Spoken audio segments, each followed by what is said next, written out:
Hi guys, this is Jerry, welcome to the channel. Today we are finally taking a look at the BYD Seagull. This is such a cool vehicle, such a small vehicle as well.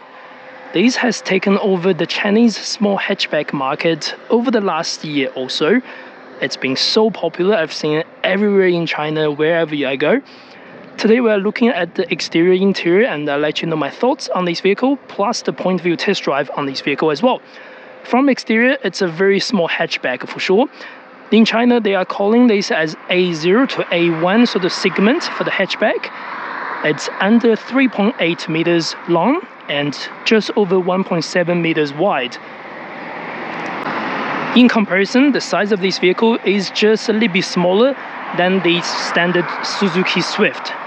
But the overall size, the dimension, the interior, the wheelbase is actually longer than the Suzuki Swift. That makes this actually very drivable, and inside you can carry 5 people in it. Behind the vehicle we have Build Your Dreams as BYD, in Chinese version of the BYD plus EV plus the Seagull name at the back. Parking sensor and reverse camera are also standard on this particular trim. There are 16-inch alloys on this one, but if you're looking for the base model, it's not alloys, it's just the wheel cover overall. And particularly like the front look, the Seagull lights looks really cool.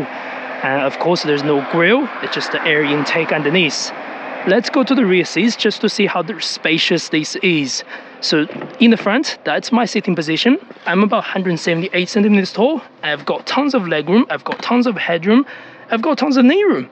That's so good on this vehicle. It's a small car. And thanks to its really good wheelbase of 1.5 meters, this car is really spacious. I'm saying if you're fitting 3 people in it, the width is a little bit cramped, but 4 people inside the car, absolutely spacious. Small pockets over here. This one has the leather or Fox leather finish, which is totally fine. You get SOFX points, you get standard seatbelts. This is particular color, pink and black. You can choose all the other colors in Chinese version, and that's another cool thing about this car as well. Let's look at the boot since the seats are here. For the tailgate, just a manual as you can expect on the hatchback. We are getting somewhere around 300 liters boot space. I don't have the exact dimension unfortunately, but it's more than enough. You get standard charging cable. You also get vehicle to load, which is crazy for the size of this vehicle. At the front, we get a charging port that's slow and fast charging in Chinese version. Fast charging, this car can go as fast as between 30 to 40 kilowatts. For a small battery like this, that's more than enough. And again, it supports vehicle to load function. Can you believe you can drive a small car like this to a camping ground and you can still charge some other devices? That's a cool part of it. And all of the BYD Seagulls have keyless entry as standard. Again, that's a crazy level of features that's available. Getting in the front seats are really easy, and this particular version actually have power adjusted seats, which is the highest spec. If you go to the lower spec, you will get fabric plus manual adjustment seats on the driver's side. Again, that's totally fun, I don't mind that. In the center, we get something around 10-inch display and a digital dashboard in front of us. Everything is very intuitive. This is what you can expect from a BYD vehicle. There's a loader function. In Chinese version, you get maps, you get voice commands, you get phone connectivity, plus your app control and all that things. And reverse camera, that's pretty good as well. So overall fit and finish, really good. These higher spec also get leather wrapped steering. The steering function are going to be very similar to what you can find on the Dolphin and also on the Atto 3. And then in the center, this is very similar like a Dolphin, so you can see the contrast over here, you can see the lines on the top, you can see the air vents underneath. This higher version gets wireless phone charging plus USB and 12-volt socket. Very deep center console plus 2 small pockets over here for your cup holders. And I do think this interior looks better than I expected and touches and feels way better than I expected. I want to emphasize the vehicle price of this only starts under 70,000 Chinese yuan. I'll leave all the conversion down below, and that's crazy value over here in China. And that's the cool thing about it. Let's get on the road and go for a test drive. Alright, we are ready to go.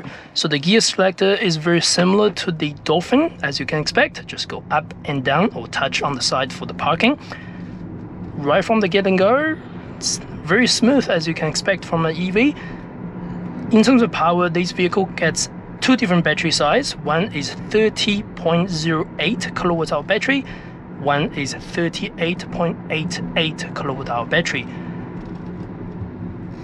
And both come with the exactly same motor, pure EV motor, of course, front-wheel drive. Let's do a U-turn over here just to give it a test, as we want to go to the highway speed after that. And crazy turning circle over here. That's being a small short wheelbase vehicle, that's really nice. And in terms of power, single motor at the front that offers 55 kilowatts of power and 135 Newton meters torque. It's not massive, it's not impressive, but the acceleration is definitely okay.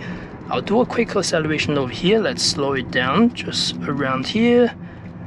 Maybe change to a sport mode just to see if we can do a little bit sport driving. 1, 2, 3. Very smooth, as you can expect. It's very smooth. You get a little bit wind noise on the motor, but that's pretty much it. It's really quiet overall. And both batteries, I forgot to mention, are both BYD's Blade battery technology. That means charging to 100% will be totally fine. In terms of driving range, the lower spec of the particular battery pack of the 30 kilowatt-hour battery offers 305 kilometers on the CLTC cycle. But if you consider that to be a WLTP, I would say realistic, probably 240 to 250. Again, that's more than enough for most people's daily. Where the higher battery pack, that one is close to 38.88 kilowatt hour, offers 405 kilometers on the CLTC. That means potentially around 300 to 310 on the WLTP cycle. And handling on this car is absolutely great. It's just short chassis and front wheel drive. That means the handling is very direct. Let's do a small turn again. Quite nice. It's just direct. It's pretty easy, pretty agile. And even driving on 80 km per hour on this sort of semi-motorway driving road, I don't feel much of a big noise from the motor, from the drivetrain. There is a little bit wind noise from here and there, but the ground clearance and also the gravity feels really good, relatively good on this particular chassis. And it's solid. I don't think this is anything bad compared to the Dolphin. It just rides like a small Dolphin, to be fair. And brakes feels good. There's a semi sort of regenerative braking, but as the BYD tradition, they are just standard or heavy regenerative braking. I think most people will be okay with the standard one. And pick up and go is smooth again, and just normal mode. Overtaking's no stress as well. You can feel the 50 kilowatts works really well on the small car. You don't need anything more than that. And another thing, forgot to mention, the visibility on this car is really good. Because it's a small vehicle, small base, your view at the front is absolutely brilliant. You can see majority of things in front of us. I don't see the bonnet, but I can see most of the things around me. I also like the interior color combination, although the pink is not my favorite, but you can choose all the other different colors if you're in China, and hopefully when this goes overseas, there will be different options as well.